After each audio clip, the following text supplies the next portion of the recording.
Symbiosis is a type of community interaction. We've already talked about competition and predation, so symbiosis is the next one. It's a close and long-term association between two species. So one example of a symbiosis is lichen. Lichen are the really cool kind of leafy things you see growing on rocks a lot. You can see them on trees as well. Don't confuse them for moss, which is a plant. Lichen are the ones that you'll see growing on rocks. So it's fungi and algae together. And so here are the fungi, and if you look at the green things, those are the algae cells. And so these are two totally different kingdoms even that are living in a very close association. They live together. So they both benefit, which is a type of symbiosis called mutualism, which would be a plus, plus, good for both of them. So the fungi here, um, the benefit that they get from the algae is that they get all the products of photosynthesis, so they get extra sugar. And the benefit to these folks, the benefit to the algae, is that they get a nice, moist, protected place to live. So symbiosis can be good and for both of these cases, or bad, or it can be neutral.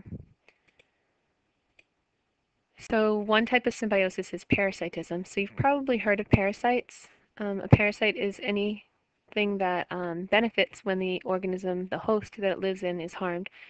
So one example is the plasmodium, which causes malaria. So these are red blood cells, and the plasmodium that causes malaria lives inside. It infects you when a mosquito bites you and injects them into you, and then they get into your red blood cells and they reproduce in there and can make you very, very sick. So they would be the parasite, and the person with the blood cells would be the host. Another type of symbiosis is mutualism. That's like the lichen that I just showed you. Here's another example. So this is beneficial to both organisms. So you would call this plus plus.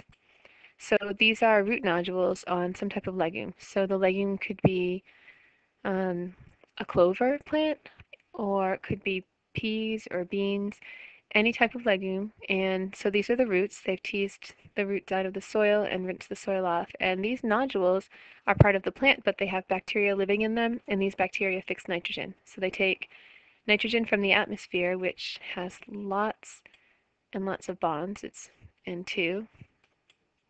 And nitrogen can make 3 bonds. So when one nitrogen bonds to a second nitrogen, there are these 3 covalent bonds that hold it together. And we'll talk about that in the chemistry unit a little bit.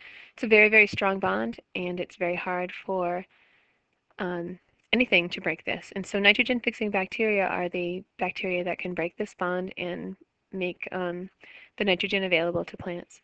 So that's a type of mutualism. Nitrogen-fixing bacteria in the root nodules of clover or other legumes. These nitrogen-fixing bacteria can also just be in the soil, but when they're associated with the plant, they really help the plant because the plant gets nitrogen and available nitrogen, and the bacteria get a nice moist place to live. And they get sugar from the plant too. Here's a really cool type of symbiosis, type of mutualism, and you can see how dramatically they've co-evolved together. Ants defend I'm not sure how to pronounce this, I think it's the acacia tree, from harmful insects or animals. In return, the tree supplies the ants with protein lipid nodules called Balacean bodies from leaflet tips and carbohydrate-rich nectar from glands on its leaf stalks. They think the only reason that this plant has these glands and these bodies is to take care of the ants that defend it so well. And we'll look at these other interactions. So here's a clownfish like Nemo with the sea anemone that it lives in. And so this is a situation where the clownfish gets a place to live that's protected from predators. And the benefit to the sea anemone is that the clownfish is so brightly colored, other animals, other fish will come over to eat it, and then the sea anemone will actually eat them. So the sea anemone gets a benefit, and the clownfish gets a benefit. So that's plus plus. So that's mutualism. Well, I guess these are all going to be mutualism. Here's a case of lichen living on rock, and so The lichen is actually made of two organisms that I showed you a little bit ago. So the lichen is part algae and part fungi, and so the algae gets a nice a nice moist place to live. Usually they have to live right in water, and the fungi get the products of photosynthesis. Here's a bird that lives on this type of animal. I don't know what that is. It's pretty though. So the birds are pecking off bugs off of the animal. So the animal gets cleaned and fewer parasites living on it, and the bird gets a meal. And here's a case of a bee pollinating a flower. So the flower gets pollinated and the bee gets nectar.